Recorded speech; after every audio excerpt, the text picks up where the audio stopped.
اللہ رب العزت نے فرمایا کہ جو شخص سوال کرتا ہے، مغفرت طلب کرتا ہے، میں اس کا سوال پورا کرتا ہوں اور اس رات مغفرت کر دیتا ہوں، سوائے چند لوگوں کے۔ چند لوگ نہیں بخشے جاتے اس رات، چند لوگ اس رات کی دعاؤں سے بھی نہیں بخشے جاتے اور لیلۃ القدر میں بھی نہیں بخشے جاتے۔ ان میں سب سے پہلا آدمی تو مشرک، نہیں بخشا جاتا جب تک شرک چھوڑ نہ دے۔ اب ساتھ ساتھ سمجھا رہا ہوں، اس کے بخشش کے لیے شرط یہ ہے کہ وہ اس عمل کو بھی چھوڑ دے تو بخشش ہو جائے گی۔ مشرک جب تک شرک چھوڑ نہ دے۔ مشاہن کہتے ہیں جو اپنے دل میں بہت زیادہ دوسروں کے لیے بغض اور عداوت رکھے۔ اب اس مرض میں مبتلا ہماری بھاری اکثریت، ہر شخص کسی نہ کسی نوعیت کا الا ماشاء اللہ بغض اور عداوت دوسرے کے لیے رکھتا ہے۔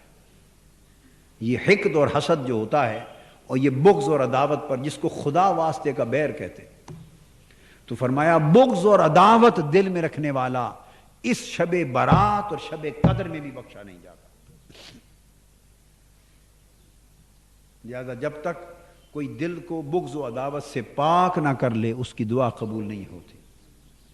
تیسرا فرمایا وقاتل نفس، اور قاتل اللہ کی مخلوق کا خون بہانے والا قاتل، وہ نہیں بخشا جاتا جب تک اس کی تلافی نہ کر لے اور چھوڑ نہ دے۔ وقاطع رحم، اور خونی رشتوں کو کاٹنے والا، قطع رحمی کرنے والا، جو خونی رشتے ہیں ان سے قطع تعلق کرنے والا۔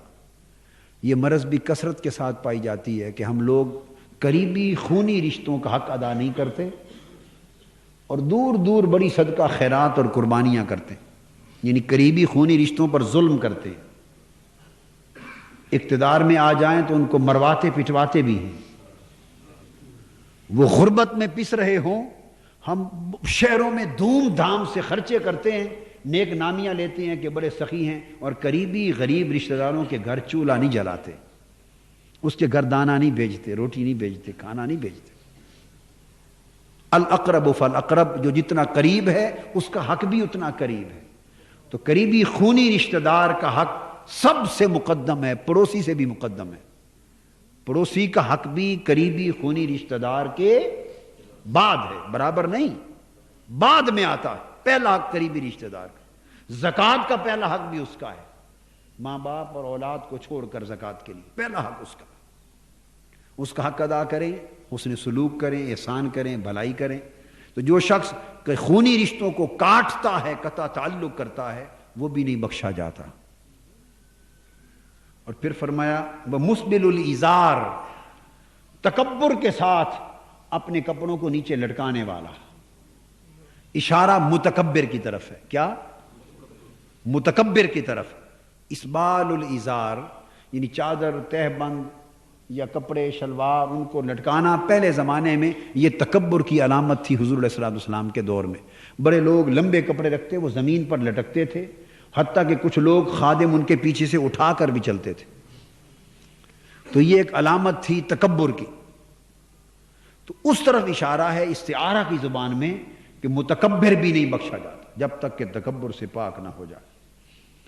اور پھر فرمایا وشاربن، اور شرابی بھی نہیں بخشا جاتا اس رات، نہ لیلۃ القدر میں، جب تک شراب چھوڑ نہ دے۔ وقطات، اور فرمایا النمام، قطات یا نمام چغلی کرنے والا، جو پشت پیچھے غیبت کرتا اور چغلی کرتا، وہ بھی نہیں بخشا جاتا۔ غیبت کرنے والا، چغلی کرنے والا، وہ بھی، یہ چغلی کی عادت بھی عام ہے۔ ایک دوسرے کے کان بھرتے ہیں پشت پیچھے، کہتے ہیں نہیں میں کوئی برائی کے لیے نہیں، ویسے میں کہہ رہا ہوں، میں کوئی شکایت نہیں کر رہا، ویسے میں کہہ رہا ہوں، یہ میں چغلی نہیں کر رہا، ویسے کہہ رہا ہوں۔ یعنی ویسے کے لفظ میں سارا ہی رگڑ جاتے ہیں۔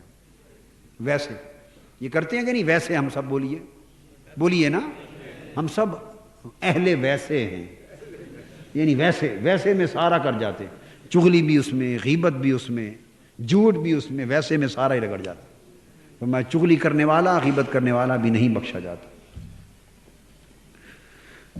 ان راتوں سے اس رات کے اندر یہ بھی اصلاح ہو گئی کہ جو اللہ کی بارگاہ میں بخشش و مغفرت چاہے، اندازہ کر لیں کہ جو قبولیت کی راتیں ہیں جس میں اللہ پاک خود بخشنے کی آوازیں دے رہے ہیں، جب ان راتوں میں بھی ان اعمال کو چھوڑے بغیر بخشش نہیں ہوتی تو باقی سال میں کہاں بخشش ہوگی؟ لہذا ان کی بخشش کا، ایسے گناہ گاروں کی بخشش کا ایک ہی راستہ ہے کہ وہ ساتھ پہلے ان کو چھوڑ دیں۔